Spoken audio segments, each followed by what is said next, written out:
ನಮಸ್ಕಾರ. ಸ್ಫೂರ್ತಿ ಮಡಿಯಕ್ಕೆ ಸ್ವಾಗತ. ನಾನು ದೇಮಣ್ಣ ಹೈಬತ್ತಿ.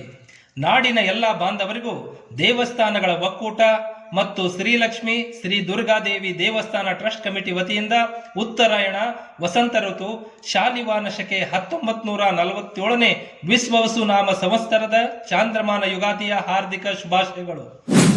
ಎಲ್ಲೆಡೆ ಕೋಗಿಲೆ ಇಂಪಾದ ಸುಮಧುರಗಾನ, ಚಿಗುರೆ ಹಸಿರೊಡೆದು ಕಂಗೊಳಿಸುತ್ತಿರುವ ಗಿಡಮರಗಳನ್ನು ನೋಡುತ್ತಿರುವ ನಯನ, ಮನದಲ್ಲಿ ಅದುಮಿಕೊಂಡ ಆಸೆ ಆಕಾಂಕ್ಷೆಗಳಿಗೆ ಹಾಕೋಣ ಕಡಿವಾಣ, ಬೇವು ಬೆಲ್ಲವ ತಿಂದು ಸುಖ ದುಃಖಗಳನ್ನು ಸರಿಯಾಗಿ ತೆಗೆದುಕೊಳ್ಳೋಣ. ಯುಗಾದಿಯ ಹೊಸ ವರ್ಷದಿಂದ ಪ್ರಗತಿಯ ಹೊಸ ಹೆಜ್ಜೆ ಹಾಕಿ ಎಲ್ಲರೂ ಸಾಗೋಣ.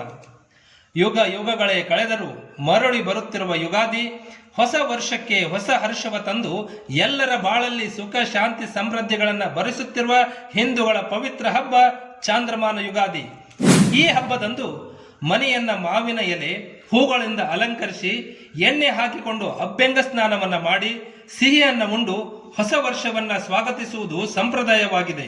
ಇನ್ನು ಕರ್ನಾಟಕ, ಮಹಾರಾಷ್ಟ್ರ, ಗೋವಾದ ಕೆಲ ಭಾಗಗಳಲ್ಲಿ ಬಾಗಿಲಲ್ಲಿ ಗುಡಿಯನ್ನ ನಿಲ್ಲಿಸಿ ಹಬ್ಬವನ್ನು ಆಚರಿಸುವುದು ಸಂಪ್ರದಾಯವಾಗಿರುವುದರಿಂದ ಇದನ್ನ ಗುಡಿ ಪೂರ್ಣಿಮೆ ಕೂಡ ಎಂದು ಕರೆಯುತ್ತಾರೆ.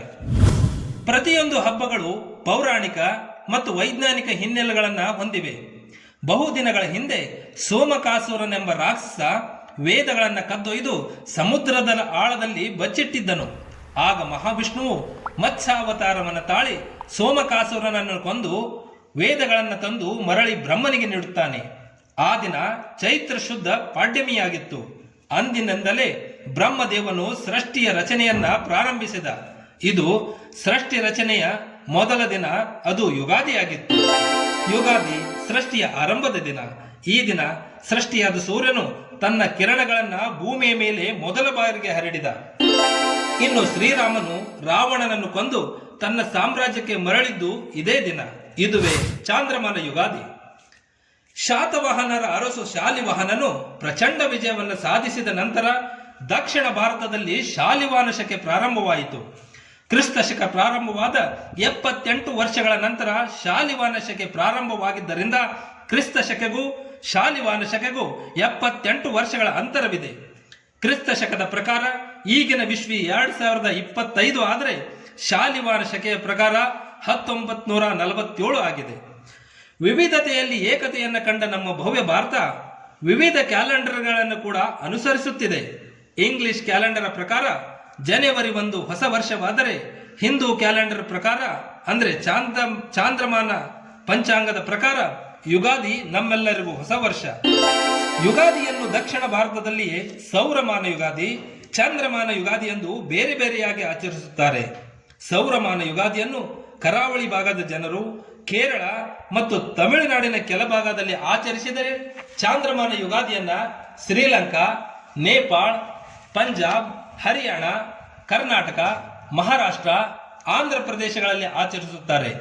ಯುಗಾದಿ ಹಬ್ಬಕ್ಕೂ ಸೌರಮಂಡಲಕ್ಕೂ ನಮ್ಮ ಪೂರ್ವಜರ ತರ್ಕಶಕ್ತಿಗೂ ಅಗಾಧವಾದ ಸಂಬಂಧವಿದೆ. ಯುಗಾದಿಯನ್ನು ನಮ್ಮ ಹಿರಿಯರು ಸುಮ್ಮನೆ ಹೂರಣದ ಹೋಳಿಗೆಯನ್ನು ಉಣ್ಣಲಿಕ್ಕೆ ಹಬ್ಬವನ್ನು ಮಾಡಲಿಲ್ಲ. ಯುಗಾದಿ ಪ್ರಕೃತಿಯ ಬದಲಾವಣೆಯ ಮೊದಲ ದಿನ. ಗಿಡ ಮರಗಳು ಹಸಿರೊಡೆದು ಹಕ್ಕಿ ಪಕ್ಷಿಗಳು ಸುಮಧುರವಾಗಿ ಕೂಗುವವು. ಸೂರ್ಯ, ಚಂದ್ರ, ನಕ್ಷತ್ರ ಆಕಾಶದಲ್ಲಿ ಪ್ರಕಾಶಮಾನವಾಗಿ ಗೋಚರಿಸುವವು. ಮುಂಗಾರು ಮಳೆಗಳು ಪ್ರಾರಂಭವಾಗುವವು. ರೈತರು ಈ ದಿನ ಹೊಲಕ್ಕೆ ತೆರಳಿ ಭೂತಾಯಿಗೆ, ಎತ್ತುಗಳಿಗೆ, ಕೃಷಿ ಸಲಕರಣೆಗಳಿಗೆ ಪೂಜೆಯನ್ನು ಸಲ್ಲಿಸಿ ವರ್ಷದ ಪ್ರಥಮ ಹಂಗಾಮಿನ ಗಳೆ ಕೆಲಸವನ್ನ ಪ್ರಾರಂಭಿಸುವರು. ಮನೆ ಕಟ್ಟಲು, ಜಾಗೆ ಖರೀದಿಸಲು, ಮಡಿಗೆ ಹೇರಲು, ಸ್ಲ್ಯಾಬ್ ಹಾಕಲು, ವಾಹನ ಖರೀದಿಗೆ, ಇನ್ನು ಶುಭ ಕಾರ್ಯಗಳಿಗೆ ಈ ದಿನ ಅತ್ಯಂತ ಸೂಕ್ತ ದಿನವಾಗಿದೆ. ಇದನ್ನೆಲ್ಲ ಈಗ ಮಾಡಿಲ್ಲ. ನಮ್ಮ ಹಿರಿಯರು ಸಾವಿರಾರು ವರ್ಷಗಳಿಂದಲೇ ಇದನ್ನ ಅನುಸರಿಸುತ್ತಾ ಬಂದಿದ್ದಾರೆ. ಅವರು ಖಗೋಳ ಅಧ್ಯಯನದ ಬಗ್ಗೆ ಅಪಾರವಾದ ಒಂದು ಜ್ಞಾನವನ್ನು ಹೊಂದಿದ್ದರು. ಇಡೀ ವಿಶ್ವಕ್ಕೆ ಗ್ರಹಗಳ ಪರಿಕಲ್ಪನೆಯನ್ನ ಮಾಡಿಕೊಟ್ಟವರು ನಮ್ಮ ಹಿರಿಯರು. ಯಾವುದೇ ಸಾಧನಗಳು, ಯಂತ್ರಗಳು ಇಲ್ಲದ ಕಾಲದಲ್ಲಿ ಖಗೋಳದ ಬಗ್ಗೆ, ಸೌರವ್ಯೂಹದ ಚಲನೆ ಬಗ್ಗೆ, ಗ್ರಹ, ನಕ್ಷತ್ರ, ಸೂರ್ಯ, ಚಂದ್ರ, ಧೂಮಕೇತು, ಆಕಾಶ ಕಾಯಗಳ ಚಲನೆ, ಅವಧಿ, ಗ್ರಹಗಣಗಳು, ಗುರುತ್ವಾಕರ್ಷಣೆ ಇವುಗಳೆಲ್ಲದರ ಬಗ್ಗೆ ಖಗೋಳಶಾಸ್ತ್ರವನ್ನು ಅಧ್ಯಯನ ಮಾಡಿ ಮಳೆ, ಋತು ಬದಲಾವಣೆ, ರಾಶಿಫಲ, ವರ್ಷದ ಪ್ರತಿಯೊಂದು ಘಟನೆಗಳನ್ನ ಲಿಖಿತವಾಗಿ ಬರೆದು ಇಟ್ಟಿರುವ ನಮ್ಮ ಪೂರ್ವಜರ ತರ್ಕಶಕ್ತಿಗೆ ನನ್ನದೊಂದು ದೊಡ್ಡ ಸಲ್ಯೂಟ್.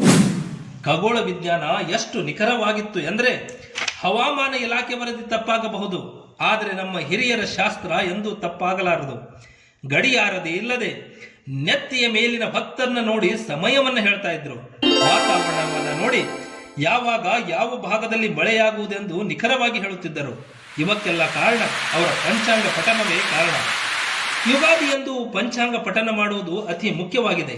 ಏಕೆಂದರೆ ಅದರಲ್ಲಿ ವಾರ, ತಿಥಿ, ನಕ್ಷತ್ರ, ಯೋಗ, ಕರಣಗಳ ಪರಿಕಲ್ಪನೆ ನಮಗೆ ಅತಿ ಮುಖ್ಯವಾಗಿದೆ. ಯೋಗದ ಈ ಒಂದು ಪರಿಕಲ್ಪನೆಗಳು ಹೀಗಿವೆ ಅಂತಂದ್ರೆ, ತಿಥಿಯ ಪರಿಕಲ್ಪನೆಯಿಂದ ಧನ ಐಶ್ವರ್ಯ ಅಭಿವೃದ್ಧಿಯಾಗುತ್ತದೆ. ವಾರದ ಪರಿಕಲ್ಪನೆಯಿಂದ ಆಯುಷ್ಯ ವೃದ್ಧಿಯಾಗುತ್ತದೆ. ನಕ್ಷತ್ರಗಳ ಪರಿಕಲ್ಪನೆಯಿಂದ ಪಾಪಗಳು ಪರಿಹಾರವಾಗುತ್ತವೆ. ಯೋಗದ ಪರಿಕಲ್ಪನೆಯಿಂದ ರೋಗಗಳು ದೂರವಾಗುತ್ತವೆ. ಕರಣದ ಪರಿಕಲ್ಪನೆಯಿಂದ ಕಾರ್ಯಗಳು ಸಿದ್ಧಿಯಾಗುತ್ತವೆ. ಇದಂತೂ ನಿತ್ಯ ಸತ್ಯವಾದ ಮಾತು.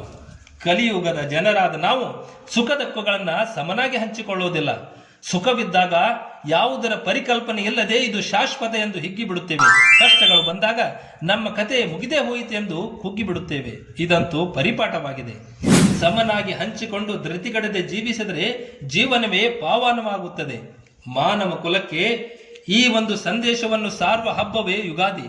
ಅದಕ್ಕಾಗಿ ಈ ಹಬ್ಬದಂದು ಬೇವು ಬೆಲ್ಲವನ್ನ ಸುಖ ದುಃಖಗಳ ಪ್ರತೀಕವಾಗಿ ಸೇವಿಸುವುದು ಒಂದು ಪ್ರತೀತಿವಾಗಿದೆ. ಇನ್ನು ಆಧುನಿಕತೆಯ ಒತ್ತಡದ ಜೀವನದಿಂದ ನಾವೆಲ್ಲ ಹೊರಬಂದು ನಮ್ಮಲ್ಲಿ ಅಡಗಿರುವ ನೆಮ್ಮದಿ, ಶಾಂತಿ ಬೇರೆಯಲ್ಲಿಯೂ ಹುಡುಕದೆ ಅದು ನಮ್ಮಲ್ಲಿಯೇ ನಮ್ಮ ಒಡನಾಟದಲ್ಲಿ ಇರುವುದನ್ನು ಅರಿತು ಹೊಸ ಜೀವನದ ಕಡೆಗೆ ಪ್ರಯಾಣವನ್ನು ಬೆಳೆಸೋಣ. ಹುಟ್ಟಿ ಬಂದಿರುವುದು ಹುಲ್ಲು ಜೀವವಲ್ಲ. ಏನನ್ನು ನೆನಪು ಉಳಿಸಿ ನಮಗಾಗಿ, ನಮ್ಮ ಜೊತೆ ಸಮಾಜಕ್ಕಾಗಿ, ಅದರ ಜೊತೆ ಧರ್ಮ ಕಾರ್ಯಕ್ಕಾಗಿ ನಮ್ಮದಿಷ್ಟು ಅಳಿಲು ಸೇವೆಯನ್ನ ಸಲ್ಲಿಸೋಣ. ಒಂದಿಷ್ಟು ಸಮಯವನ್ನ ನಮ್ಮ ಮನಃಶಾಂತಿಯ ಕೆಲಸಕ್ಕೆ ವಿನಿಯೋಗಿಸೋಣ ಎಂದು ತಮ್ಮಲ್ಲಿ ವಿನಂತಿಸುತ್ತಾ ಮತ್ತೊಮ್ಮೆ ಎಲ್ಲರಿಗೂ ಹೊಸ ವರ್ಷದ ಯುಗಾದಿಯ ಹಾರ್ದಿಕ ಶುಭಾಶಯಗಳು. ನನ್ನ ಮುಂದಿನ ವಿಡಿಯೋವನ್ನು ನೋಡಲು ನನ್ನ ಚಾನೆಲ್